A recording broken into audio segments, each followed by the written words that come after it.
Some women say they want a guy to chase and they want to play hard to get. Do you know what I mean? It's like, I don't know where does the line get drawn.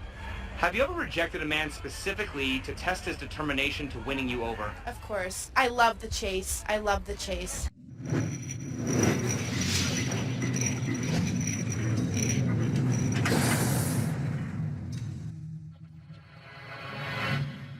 What do you say when you say I think men are definitely physically stronger than women, you know? So they should do the yard work. Yeah, they should be taking out the They trash should mow the lawn.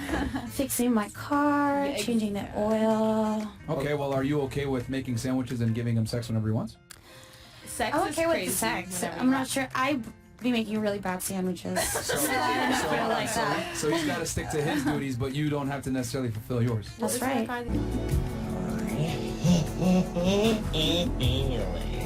The equivalent of them doing There you go. That's why I wrote the book. Just wait for that answer. It's all right.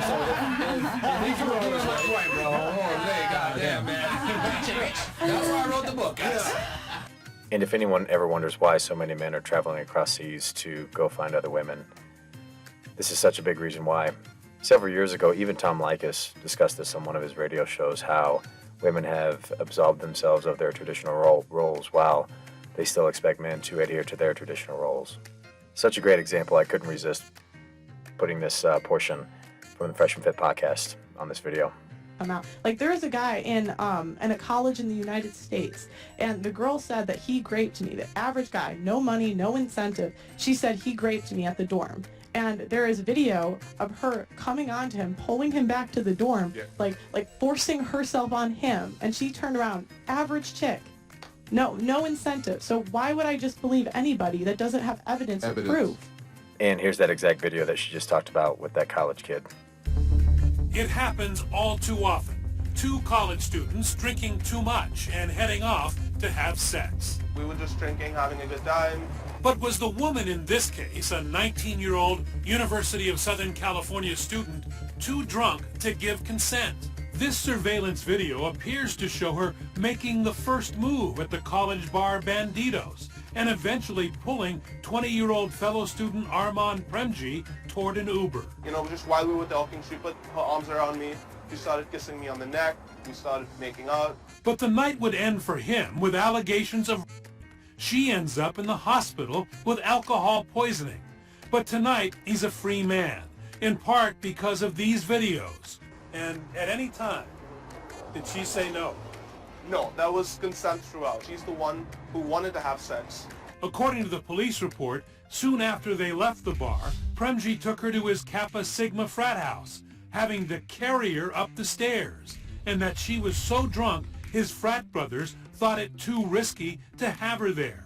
So they head to her dorm. I told her maybe we should wait it out, do it another day, and she said, why are you being such a good boy, be a bad boy? When did you find out there was trouble? I didn't think too much of it at the time.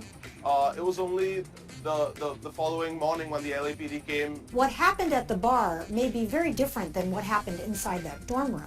Premji was arrested and charged with by use of drugs and sexual penetration by a foreign object.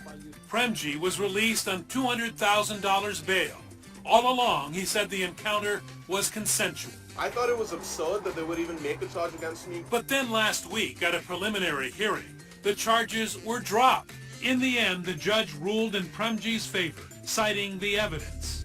We're not saying, well, me personally, I'm not saying to just believe anyone, but when it comes to the whole pretty women thing, it's not all like glitz and glam as you think. Like, we do get harassed unwantedly just because we're pretty, and people think that we should just accept it because we're pretty. Like, when you say harassed, what does that look like? Because this is a thing we spoke about on the show. Certain women will claim harassment, right? Sorry, and certain women will claim, oh, it was attention.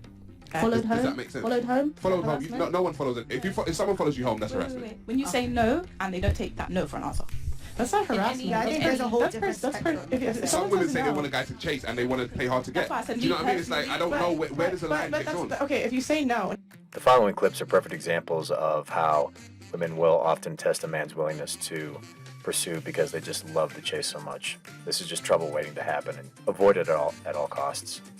If a woman rejects a man, how should he know whether or not to keep trying? Her body language. I just think you should not keep trying. Yeah, if she rejects you, you should not keep trying. Have you ever rejected a man specifically to test his determination to winning you over? Of course. I love the chase. I love the chase. No. Yes. You have? Yeah. Say why, so they know. Because it's fun. It's a game. That's fucked up. Have you ever rejected a man specifically to test his determination to winning you over? Yes. 100%. So then how does no always mean no? It doesn't. No can mean yeah, and yeah can mean no. Just depends on how you say it.